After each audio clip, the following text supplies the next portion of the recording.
Hello बच्चों, आज हमारी फर्स्ट क्लास है, हमारे नए सेशन की स्टार्टिंग है। और क्योंकि आपको सिलेबस स्टार्ट करने से पहले मैं आपको सिलेबस के बारे में बता दूं ताकि आपको थोड़ा बहुत पहले से पता हो कि आपने पढ़ना क्या है। ठीक है, तो मैं आपको ये बता दूं कि आपके सिलेबस में 12th क्लास अकाउंटेंसी के सिलेबस में आपके 3 बुक्स हैं। पहली बुक है पार्टनरशिप अकाउंट्स की, दूसरी बुक है कंपनी अकाउंट्स की और तीसरी है फाइनेंशियल स्टेटमेंट एनालिसिस की। क्योंकि मैं सिर्फ उस टॉपिक के ऊपर बात करूंगा, उस बुक के ऊपर बात करूंगा जो मैंने पढ़ानी है। फिर जब हम नेक्स्ट बुक पे आएंगे तब हम उसकी डिस्कशन कर लेंगे। मतलब मैं अभी आपको बताऊं कि जो हमारी फर्स्ट बुक है पार्टनरशिप अकाउंट्स की, उसके ऊपर मैं डिस्कशन कर रहा हूं। इसके अलावा इसी पार्टनरशिप बुक के अंदर ही एक अलग से एक चैप्टर और भी है। अगर मैं यहां पे लिख दूं तो वो क्या है, नोट फॉर प्रॉफिट ऑर्गेनाइजेशन, या इसको बिल्कुल अलग चैप्टर बोल दें। क्या होता है कि जो राइटर्स की बुक्स होती है ना, उसमें जो फर्स्ट बुक है पार्टनरशिप वाली, उसी में इस चैप्टर को भी ऐड कर दिया जाता है, लेकिन इसका पार्टनरशिप अकाउंट से कोई लिंक नहीं है।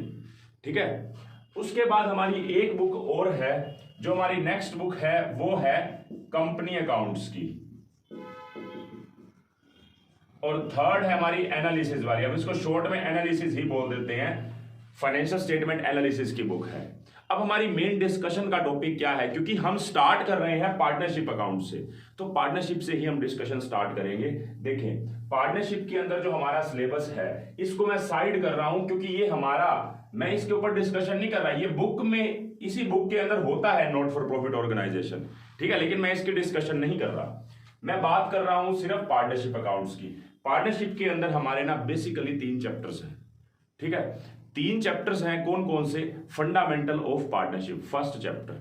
फंडामेंटल्स मतलब आप उसमें पढ़ेंगे कि पार्टनरशिप डीड कैसे बनती है, उसमें पार्टनर्स को क्या क्या मिलता है एज ए प्रॉफिट या एज ए रेम्यूनरेशन। रेम्यूनरेशन का भी वर्ड मैं आपको बताऊंगा कि मतलब क्या होता है इसका, तो उसके ऊपर बातें हैं। डिटेल में तो हमने यही चैप्टर ही पढ़ना है, तो हम इसके ऊपर कोई अलग से डिस्कशन डिटेल में अभी नहीं करेंगे। जब अलग से नेक्स्ट क्लास में मैं डिस्कशन करूंगा, इसके ऊपर बात होगी।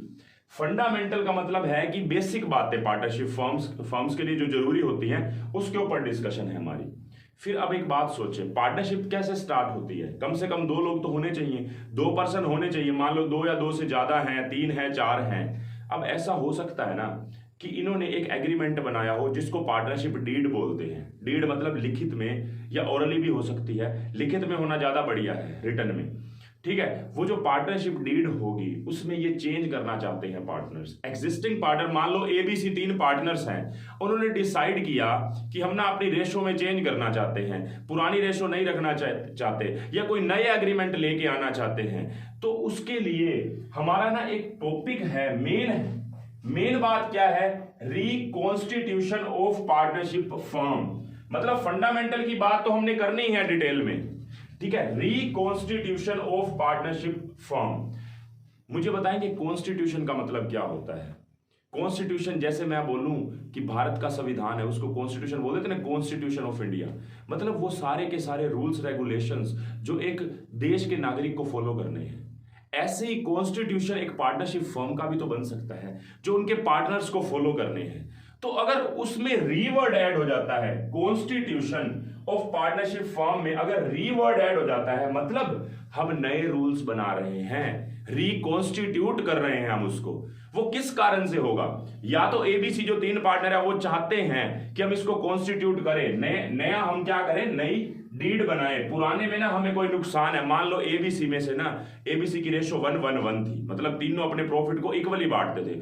एक कहता है मेहनत मैं ज्यादा करता हूं, पैसा भी मैंने ज्यादा लगाया, मेरे को हिस्सा ज्यादा दो। इसलिए ना हमें बाकी 2 पार्टनर्स एग्री भी हो गए, बी और सी, और उन्होंने उसका हिस्सा बढ़ा दिया। ये किस कारण से हो पाया? रिकॉन्स्टिट्यूशन के कारण। हमने उसको रिकॉन्स्टिट्यूट कर दिया, दोबारा से नई डीड बना दी, जिसमें एक हमने हिस्सा ज्यादा रख दिया। बिल्कुल ठीक है।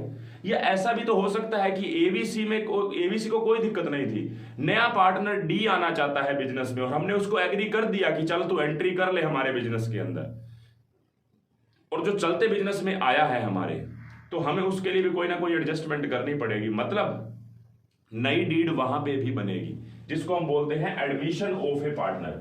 मतलब एग्जिस्टिंग पार्टनर्स के अंदर अगर रेशो में चेंज आ जाता है, या कोई नया पार्टनर एडमिट होता है तब भी नई डीड बनानी पड़ेगी, या किसी पार्टनर की रिटायरमेंट मतलब छोड़ के चला जाता है बिजनेस को, या उसकी डेथ हो जाती है तब भी हमें नई डीड बनानी पड़ेगी। जहां नई डीड बनानी पड़ेगी वहां पे वर्ड आएगा क्या, रिकॉन्स्टिट्यूशन ऑफ पार्टनरशिप फॉर्म। ये रिकॉन्स्टिट्यूशन में ही तो 3 पार्ट हो गए ना, change in profit sharing ratio between existing partner, या एडमिशन ऑफ ए पार्टनर, या retirement death of A partner. तो ये हमने तीनों वर्ड्स लिखे।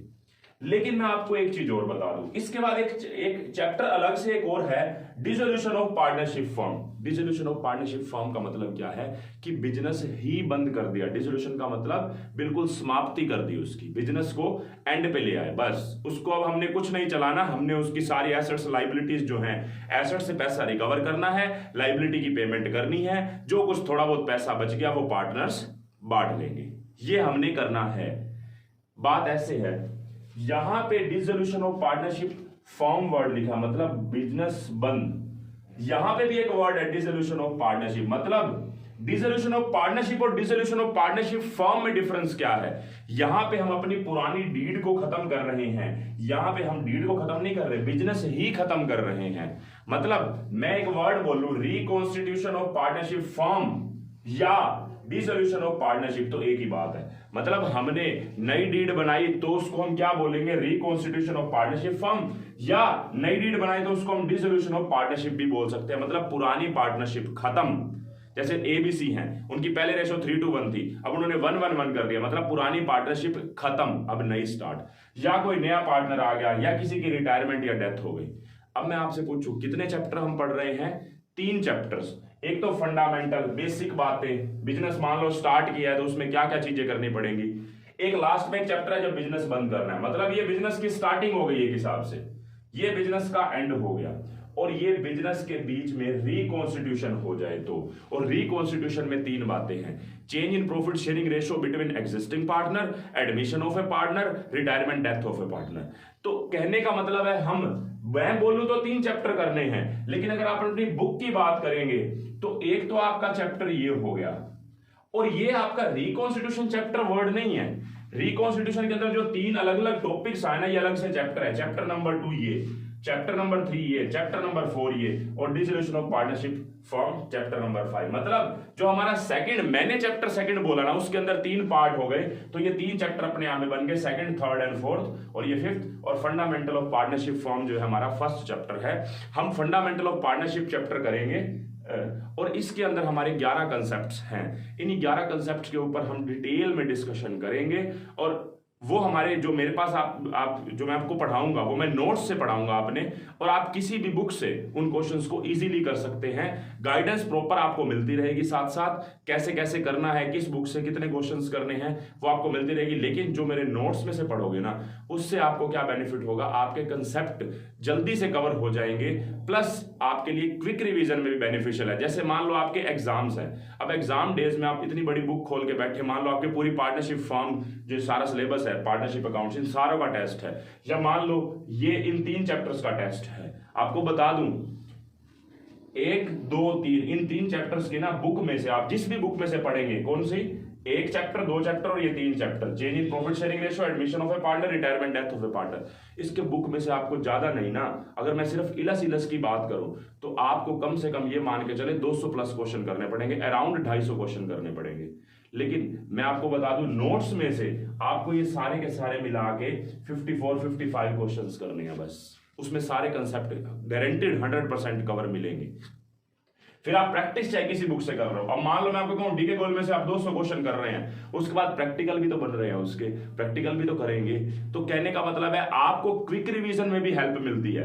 मान लो आप एग्जाम में जा रहे हैं और आपको पता है कि टाइम कम है, आपने जो नोट्स के क्वेश्चन पहले मेरे से समझे, रिविजन के टाइम पे वही नोट्स के क्वेश्चन निकाले, सामने नोट्स रखे, साथ साथ रीड करते जाए, आपका क्यों नहीं होगा, सारी तैयारी होगी और सारे कंसेप्ट रिवाइज होंगे। एक ही जगह पे कंसेप्ट का मिलना बहुत मुश्किल होता है, और इसके लिए मैंने मैनेजमेंट कर रखी है। ठीक है, तो आप नेक्स्ट क्लास में आप जब पढ़ेंगे तो आपको फंडामेंटल ऑफ पार्टनरशिप से स्टार्ट करवाऊंगा ये वाला चैप्टर, तो इसी को हम डिटेल में डिस्कस करेंगे। आपको ये नोट करना है अपनी रेफरेंस के लिए, आगे के लिए, तो आप नोट कर सकते हो।